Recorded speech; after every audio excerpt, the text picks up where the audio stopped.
नमस्कार दोस्तों, कैसे हो आप लोग। बर्मिंघम वर्सेस एमआई लंदन के बीच में ये मुकाबला इंटरेस्टिंग होने वाला है, क्योंकि अब मुकाबला एक निर्णायक मोड़ पर पहुंच चुका है।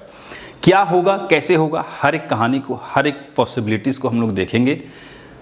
वो कौन से प्लेयर हैं जिनके ऊपर रिस्क लिया जा सकता है और वो कौन से प्लेयर हैं जो परफॉर्म कर सकते हैं। सारी चीज़ों को अच्छे से समझेंगे, देखेंगे। सीधा चलते हैं स्क्रीन पर और देखते हैं आज का जो रिकॉर्ड है वो क्या कहता है। ठीक है, तो ये है मैच नंबर 32। 12 अगस्त रात 11 बजे से मैच है। एजबेस्टन बर्मिंघम के ग्राउंड पर यह मुकाबला होने वाला है। बर्मिंघम फोनिक्स और एमआई लंदन के बीच में ये मुकाबला आपको देखने को मिलेगा। बर्मिंघम में जो ग्राउंड है वो कैसा है, तो देखिए बैट और बॉल के बीच में अच्छा खासा यहाँ पर मुकाबला। असली क्रिकेट जो होता है ना, वो बैट और बॉल के बीच में होता है, प्लेयर्स के बीच में नहीं होता। तो असली मुकाबला कैसा होगा इस पिच पर वो हम यहाँ पर पिच रिपोर्ट में देखेंगे, लेकिन ओवरऑल बैलेंस्ड विकेट है। इसको हम और तरीके से डिटेल में देखने की कोशिश करेंगे आगे। तो इस पॉइंट को हम आगे पोस्टमार्टम करेंगे। उससे पहले देख लेते हैं बर्मिंघम फोनिक्स के बीच में पॉसिबल प्लेइंग 11 कौन कौन है। ठीक है, देखो यहाँ पे है मिचेल ओवेन और जोए क्लार्क, फिर जोए विदरले, लॉरी एवांस, इसके बाद सिंडिक्सन हो गया। सिंडिक्सन भाई साहब लगातार 2 मैच में बहुत अच्छा पारी खेल रहा है, बट आज के मैच में मुझे थोड़ा सा Donovan Ferreira, Jordan Thompson, Rehan Ahmed, Saqib Mahmood, Tom Helm, Usman Tariq, ये बर्मिंघम के साइड से पॉसिबल प्लेइंग 11 आज के मुकाबले में देखने को मिल सकता है। अब पावर प्ले और डेथ, तो पावर प्ले के अंदर जो है आपको साकिब महमूद और जॉर्डन थॉमसन और टॉम हेल्म, ये 3 प्लेयर दिख रहे हैं। और बॉलिंग ऑप्शन में भी यही तीनों बॉलर जो है आपको वापस से देखने को मिलने वाले हैं। अब देख लेते हैं यहां पर एमआई लंदन के साइड से। देखो जेम्स विंस, विल जैक्स दोनों ओपन करेंगे। Nicholas Pooran, Sam Curran, Ollie Pope, इसके बाद सिकंदर राजा है, Sherfane Rutherford, Tom Curran, Trent Boult, Nathan Sowter और रिचर्ड ग्लिसन, ये दिखाई देने वाले हैं आपके एमआई लंदन के साइड से पॉसिबल प्लेइंग 11। अब हम लोग देख लेते हैं कि पावर प्ले और डेथ, ट्रेंट बोल्ट, ग्लिसन और टॉम करन, ये 3 हैं। और डेथ में भी यही 3 हैं, ट्रेंट बोल्ट, करन और ग्लिसन। तो ये बॉलर जो है थोड़े से इंपॉर्टेंट होते हैं, क्योंकि डेथ में भी और पावर प्ले में भी दोनों जगह आपको ये दिखाई देते हैं। अब बर्मिंघम पे लास्ट मैच यहां पर चेज नहीं हुआ था, समझिएगा। लास्ट मैच 169 रन बने थे, चेज नहीं हुआ। इसके पहले के जो मुकाबले थे बर्मिंघम यहां पे 137 रन बनाया था, चेज हो गया था। 214 रन बना था, चेज नहीं हुआ था। 180 रन बना था, चेज हो गया था। तो कहने का मतलब ये नहीं है कि इस ग्राउंड पर चेज नहीं हो रहा है, हो रहा है। 2 मैच ऐसे थे जो चेज नहीं हुए, लेकिन जो दोनों ही मैच थे वो 150 प्लस एबव का स्कोर था। लेकिन यहां पर अब आप देखो 122 रन चेज हुआ, 180 भी चेज हुआ है, 26 भी है, 38 भी है, 37 भी है। मतलब कि 150 प्लस 150 प्लस अगर रन बन रहा है तो चांसेज ये है कि चेज ना हो पाए इस ग्राउंड पर। क्लियर है। तो पिच का जो रिपोर्ट है एक तरीके से बैलेंस्ड विकेट यहां पर देखने को मिलेगा। फर्स्ट इनिंग में स्पिनर्स को 1 से 3 विकेट, फास्टर्स को 3 से 5 विकेट मिल सकता है। सेकेंड इनिंग में ज्यादातर विकेट फास्टर्स को मिल रहा है, स्पिनर्स को 0 से 2 विकेट के चांसेस दिख रहे हैं। चेजिंग की पॉसिबिलिटी ज्यादा है। फर्स्ट इनिंग हो या सेकेंड इनिंग हो, दोनों इनिंग्स में मिला के 13 से लेके 18 विकेट गिरने की संभावना जो है वो दिख रही है एज पर रिकॉर्ड। क्लियर है। अब हम लोग देख लेते हैं कि फर्स्ट इनिंग में बैटिंग ऑर्डर। तो देखो यहां पर लास्ट मैच जो हुआ था जहां पे दोनों ओपनर खेले थे, इसके पहले एक मैच हुआ था जहां पर दोनों ओपनर खेले, नहीं तो बाकी के टाइम पर यहां पर ओपनर अच्छा नहीं खेल रहे हैं। मतलब कि ये जो 2 मैच है, या तो ये अलग ट्रैक पर हुआ था, अलग अलग कंडीशन पर ये मैच हुआ था, क्योंकि सेम पैटर्न हमें देखने को मिल रहा है। मतलब दोनों ओपनर कम से कम अच्छा खेल रहे हैं और 150 प्लस रन गया था। लेकिन उससे पहले जितने भी मैचेज यहां पर हुए हैं ओपनर्स यहां पर नहीं चले। उस केस में क्लार्क हो या ओवेन हो, विल जैक्स हो या विंस हो, वो हमें रिस्की से लग रहे हैं। क्लियर है? बाकी के मैच अगर हम इन दोनों के हिसाब से देखें तो फिर यहां पर ये दोनों ही प्लेयर और यहां पर ये दोनों ही प्लेयर इंपॉर्टेंट लग रहे हैं। क्लियर है?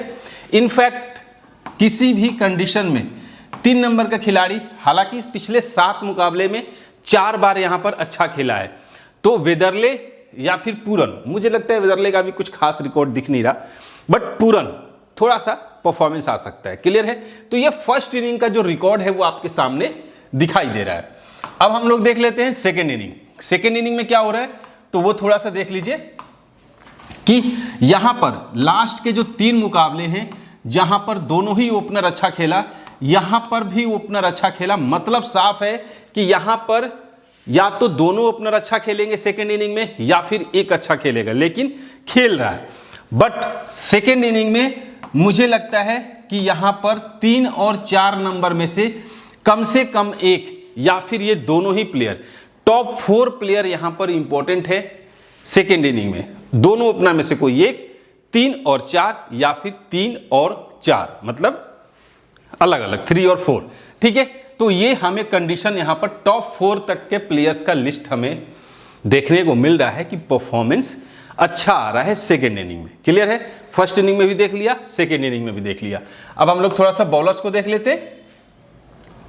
बॉलर्स क्या कहते हैं तो देखिए, यहां पर अगर हम बॉलर्स की बात करें, लेग स्पिनर सिर्फ 1 विकेट 2 विकेट 2 विकेट। ठीक है? लेफ्ट आर्म ऑर्थोडॉक्स 1 विकेट नहीं मिला। मतलब कि लेग स्पिनर रेहान अहमद या फिर शॉर्टर जैसे खिलाड़ी को 1 से 2 विकेट फर्स्ट इनिंग में चांसेज है। लेफ्ट आर्म ऑर्थोडॉक्स का कुछ खास नहीं दिख रहा है। फास्टर्स यहां पर 2 से 3 विकेट वाला सिचुएशन जो है वो दिख रहा है, चाहे वो लेफ्ट आर्म ऑर्थोडॉक्स हो या फिर left arm fast medium bowler हो या फिर right arm fast medium bowler हो, विकेट यहां पर मिल रहा है। फास्टर्स को विकेट मिल रहा है। स्पिनर्स में कोई एक स्पिनर हो सकता है जो 1 से 2 विकेट लेके जाए, वहां पर भी सिर्फ आपको रेहान अहमद है एक। ठीक है? या फिर एन शॉर्टर जैसे खिलाड़ी हो सकते हैं। इनफैक्ट एक चीज और है जो आपको ध्यान से देखना होगा कि ऑफ स्पिनर के तौर पे हर ऑफ स्पिनर को यहां पर विकेट जो है वो मिला हुआ है। देख लीजिए, 1 विकेट 2 विकेट 3 विकेट 2 विकेट, हर मैच में स्पिनर्स को विकेट मिला, खास तौर से ऑफ स्पिनर। अगर अभी तक आप वीडियो लाइक नहीं किए हो तो लाइक करो। मैं आप लोगों के लिए वीडियो बना रहा हूं, वरना इतने व्यूज पे हमारा कुछ नहीं होता, ये आपको भी पता है। ठीक है? तो मेहनत का थोड़ा सा लाइक करना है, कर लीजिए, अच्छा लगता है। मतलब ऐसा मत करो कि मुझे रोज कहना पड़े आप लोगों को। ठीक है? चलिए अब हम लोग देख लेते हैं सेकेंड इनिंग। सेकेंड इनिंग में क्या हो रहा है तो देखिए, सेकेंड इनिंग में ऑफ स्पिनर्स को ज्यादा हेल्प नहीं है, लेग स्पिनर्स को ज्यादा हेल्प नहीं है। फास्ट बॉलर जो हैं वो विकेट लेके जा रहे हैं, 2 विकेट या फिर 3 विकेट यहां पर मिल रहा है। फिर plus left arm fast medium bowler को भी विकेट मिल रहा है। बट सबसे ज्यादा इंपैक्टफुल कौन हो रहा है वो है right arm fast medium bowler. तो उस हिसाब से हमें थोड़ा सा right arm fast medium bowler पर फोकस करना पड़ेगा। क्लियर है? तो ठीक है, चलिए अब हम लोग देख लेते हैं इस चीज को। सबसे पहले हम देख लेते हैं यहां पर निकोलस पूरन। ठीक है? जेम्स विंस ओके है, मिचेल ओवेन, सैम करन और ट्रेंट बोल्ट। कितने खिलाड़ी हो गया ध्यान से देखिएगा, 1 2 3 4 और 5। ठीक है? 1 2 3 4 और 5, ये 5 खिलाड़ी जो आपको दिख रहे हैं दोस्त, इनमें से 5 में से 2 फ्लॉप होंगे, मिनिमम 2 फ्लॉप होंगे। यानी कि आपको इन 5 में से कम 2 को रखना है, मैक्सिमम 3 खिलाड़ी को ही लेके जाना है। 5 खिलाड़ी को आपको एक टीम में नहीं रखना है। अब इस चीज को हम थोड़ा सा कैलकुलेशन से देखते हैं। हमें टोटल खिलाड़ी चाहिए 11। ठीक है? ये होते हैं 5, तो आप अगर ये 5 को रख लेते हो तो आपको 6 की ही जरूरत है। लेकिन ये 5 आपको ड्रीम टीम में नहीं आएंगे, एक बार में कतई नहीं आएंगे। ठीक है? तो इसमें से कितने आएंगे, मिनिमम 2 मैक्सिमम 3। ठीक है? तो 11 में से इन्हीं में से 3 प्लेयर को आपको लेके जाना है। अब बच गए 7 खिलाड़ी। ठीक है? अब आइए, उन 7 में से डी फ्रेरा और ओयली पोप, इन दोनों में से एक खिलाड़ी को चुनना है। ठीक है, यहां से ये याद रखिएगा, फ्रेरा और ओयली पोप दोनों में से एक खिलाड़ी आपको टीम में आएंगे। ठीक है, अब यहां से भी एक घट गया, बच गए 6। अब यहां से एवांस आज के लिए इंपॉर्टेंट खिलाड़ी मुझे दिखाई दे रहा है मैच के लिए, लॉरी एवांस। ठीक है, हम फिलहाल इसको ले लेते हैं टीम में, एक घट गया, बच गया 5। ठीक है, अब यहां से विल जैक्स, ठीक है, थॉमसन, रेहान अहमद, सिकंदर राजा और टॉम करन। तो एक चीज समझिएगा, इन 4 प्लेयर में से रेहान अहमद, राजा, टॉम करन और जॉर्डन थॉमसन, यहां से मिनिमम 2 प्लेयर को हमें चूज करना है। कितने को? 2 को। तो हमने 5 में से 2 हटा दिया, बच गए कितने? 3। ठीक है, विल जैक्स को हम फिक्स रह सकते हैं। अब यहां से हमें किसे किसे उठाना है, अगर हमें उठाना है तो। ठीक है, आप एक काम और कर सकते हो, इन 4 प्लेयर में से मैंने मिनिमम 2 बोला है, आप एक भी उठा सकते हो, लेकिन 2 ठीक है, एवरेज 2 ठीक है। यहां से हम शाकिब महमूद को उठाएंगे। ठीक है, और फिर यहां से हम रिचर्ड ग्लिशन को उठा सकते हैं। बाकी ये जो 3 प्लेयर बचते हैं, इनमें से किसी एक को हम लोग रोटेशन में लेकर आएंगे। ठीक है, तो ये 3 प्लेयर हमारे यहां से निकलेंगे। क्लियर है, कोई दिक्कत नहीं है। अब जो इंपॉर्टेंट प्लेयर है वो आज के मैच में, एक ये इंपॉर्टेंट दिख रहा है, एक ये इंपॉर्टेंट दिख रहा है, एक ये इंपॉर्टेंट दिख रहा है, ये इंपॉर्टेंट दिख रहा है, ये इंपॉर्टेंट दिख रहा है, ये इंपॉर्टेंट दिख रहा है, और फिर मुझे ये भी इंपॉर्टेंट दिखाई दे रहा है। ये कुछ प्लेयर हैं जो आज के मुकाबले में मुझे इंपॉर्टेंट दिखाई दे रहे हैं। बाकी के प्लेयर्स को हम लोग रोटेशन में लेके चलेंगे। क्लियर है, अब हम लोग देख लेते हैं इस ग्राउंड पर, बैट्समैन बर्मिंघम के साइड से जोए क्लार्क कंटिन्यू अच्छा है, परफॉर्मेंस अच्छा आ रहा है। रेहान अहमद लास्ट मैच में बैटिंग नहीं मिला, इससे पहले अभी तक फॉर्म में नहीं आया है, कभी भी तहलका मचा सकता है। रिस्की सीवीसी में ये एक रेहान अहमद खिलाड़ी हो सकता है। डी फ्रेरा बैटिंग थोड़ा सा नीचे आ रहा है, लेकिन सेकेंड इनिंग में कभी भी प्रोमोट किया जा सकता है, उस हिसाब से देखा जाएगा। मिचेल ओवेन भाई साहब पूरा ही ये द 100 का जो टूर्नामेंट है इनका खराब गया है, तो अब पता नहीं है वापस ये रिदम में आ पाएंगे या नहीं, या फिर आज का मैच इनको पता नहीं, समझ ना आ रहा है। लेकिन भाई 100 मैच खराब है ओवन का। ठीक है, एस डिक्सन लास्ट के 2 मैच में परफॉर्मेंस अच्छा है, आज के मैच के लिए रिस्की प्लेयर है। अब इंपॉर्टेंट कौन है आज के मैच के लिए? Lawrie Evans and Jordan Thompson, नजर रखना है इन दोनों ही प्लेयर पर। ठीक है, बॉलिंग डिपार्टमेंट में कौन प्लेयर है? शाकिब महमूद, जो कि इंपॉर्टेंट होगा। इसके बाद रेहान अहमद, जो कि लास्ट के 4 मैच में बॉल तो डाल रहा है लेकिन विकेट नहीं मिल रहा है, उस हिसाब से इंपॉर्टेंट खिलाड़ी होने जा रहा है। ठीक है, थॉमसन भी इंपॉर्टेंट होगा, हिम भी इंपॉर्टेंट होगा। तो इनको तो मैंने रखने के लिए बोला ही बोला है, और इसको रखने के लिए बोला ही बोला है, इसको रखने के लिए बोला ही है। टॉम हेल्म को रोटेशन में हम लोग लेके चलेंगे। क्लियर है। अब वेन्यू के हिसाब से मिचेल ओवेन 3 मैच में रिकॉर्ड बिल्कुल खराब है ग्राउंड पर। जोए क्लार्क का 35 का एवरेज है, अच्छा रिकॉर्ड है। ठीक है, और इसके बाद सीधा डी फ्रेरा है जिसका 37 का रिकॉर्ड है। बाकी किसी प्लेयर का बढ़िया नहीं है। एज ए बॉलर देखा जाए तो यहाँ पे साकिब महमूद ही है जिसका 4 मैच में 6 विकेट है, एवरेज अच्छा है। बाकी सारे खिलाड़ियों का एवरेज जो है उतना इंपैक्टफुल जो है वो नहीं दिखाई दे रहा है। तो यहां से एक जोए क्लार्क है, परफॉर्मेंस अच्छा है, फ्रेरा है और साकिब महमूद है।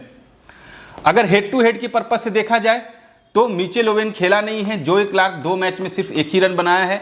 जेक वेदरली कह रहे हैं, वो है जेक वेदरल जो कि बीबीएल में होता है। ये जोए वेदरले जो कि 5 मैच में सिर्फ 70 रन है, एवरेज कुछ भी नहीं है। तो हेड टू हेड में किसी का भी परफॉर्मेंस बर्मिंघम के साइड से बेहतर अभी तक हमें नहीं दिख रहा है। एज ए बॉलर थॉमसन का रिकॉर्ड अच्छा है, रेहान अहमद का अच्छा है, टॉम हेल्म का अच्छा है। क्लियर है। तो कुछ ज्यादा मतलब इंटरेस्टिंग फैक्ट्स नहीं दिखाई दिया। अब बर्मिंघम के साइड से मिचेल ओवेन भाई साहब एवरेज बिल्कुल खराब है, बट बोथ परफॉर्मेंस वाला खिलाड़ी है। और जोए क्लार्क की बात करें, बोथ परफॉर्मेंस वाला खिलाड़ी है। जोए वेदरली फर्स्ट बैट में ट्राई कर लीजिएगा। ठीक है, वैसे अभी एवरेज कुछ खास है नहीं, दिख ही नहीं रहा है। लॉरी एवांस की बात करें, सेकेंड बैट में परफॉर्मेंस अच्छा होता है। सैम डिक्सन फर्स्ट बैट में, और डी फ्रेरा की बात करें सेकेंड बैट में, और जॉर्डन थॉमसन की बात करें ये सेकेंड बॉल में ये विकेट इनको मिल जाता है। और रेहान अहमद की बात करें फर्स्ट बॉल में इंपॉर्टेंट होता है। साकिब महमूद सेकेंड बॉल में बहुत ज़्यादा इंपॉर्टेंट है, फर्स्ट बॉल में रोटेशन। और टॉम हेल्म की बात करें बोथ परफॉर्मेंस वाला खिलाड़ी है। और उस्मान तारिक सेकेंड बॉल। ठीक है, ये हो गया बर्मिंघम फोनिक्स के साइड से प्लेयर्स का स्टैट्स और रिकॉर्ड। क्लियर। अब एमआई लंदन के साइड से विल जैक्स लास्ट मैच में 39, उसके पहले 18, उसके पहले 3 बार। तो आज के मैच के लिए भी रिस्की प्लेयर है कौन? Will Jacks. James Vince important pick लग रहा है, मैं पहले जेम्स विंस को फोकस करूंगा। हालांकि इनका भी ऐसा नहीं है कि बहुत अच्छा है, उस केस में देखा जाए तो विल जैक्स से खराब ही है रिकॉर्ड, बट 2 मैच में परफॉर्मेंस नहीं आया। हो सकता है 30-35 रन की पारी ये खेल कर जाए। सैम करन इंपॉर्टेंट होगा, निकोलस पूरन इंपॉर्टेंट होगा। शर्फेन रदरफोर्ड को ट्रम्प प्लेयर के तौर पे आप लोग यूज कर सकते हो। ठीक है, इसके बाद सिकंदर राजा का कुछ खास दिख नहीं रहा। एमआई लंदन के साइड से बात करें ट्रेंट बोल्ट नहीं रहा, मतलब आईपीएल में भी आपने देखा, अभी भी देखा, उतना ज्यादा इंपैक्ट नहीं दिखाई दे रहा। उसके बदले टॉम करन को रोटेशन में लेके जा सकते हो। रिचर्ड ग्लिसन भी ठीक है, बट सैम करन इंपॉर्टेंट होगा। एन सोटर इंपॉर्टेंट हो सकता है। और उसके बाद विल जैक्स तो है ही। सिकंदर राजा ऑफ स्पिनर के तौर पे, हालांकि बॉल नहीं ज्यादा मिल रहा है इसलिए मैं रिस्क लेने की बात नहीं कर रहा हूं। अब देखिए एमआई के साइड से वेन्यू पर जेम्स विंस का 2 मैच में 107 रन है। ठीक है, तो एवरेज अच्छा है। विल जैक्स का यहां पर खराब है, आप देख लीजिएगा। करन का भी खराब है, सबका खराब है सिवाय जेम्स विंस का। तो क्या जेम्स विंस आज तोड़ेंगे?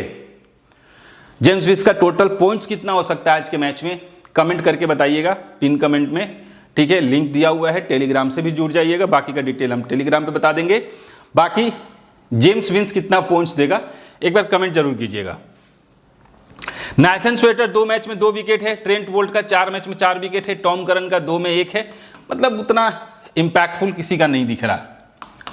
चलिए हेड टू हेड की बात कर लेते हैं। जेम्स विंस का 2 मैच में 7 मैच में 273 देख लीजिए भाई साहब, जेम्स विंस तगड़ा खेल सकता है। ठीक है, और किसी का उतना बढ़िया नहीं है सिवाय जेम्स विंस का एमआई लंदन के साइड से। बॉलिंग ऑप्शन में नाथन स्वेटर है जो कि 4 मैच में 8 विकेट है, और किसी का उतना बढ़िया नहीं है।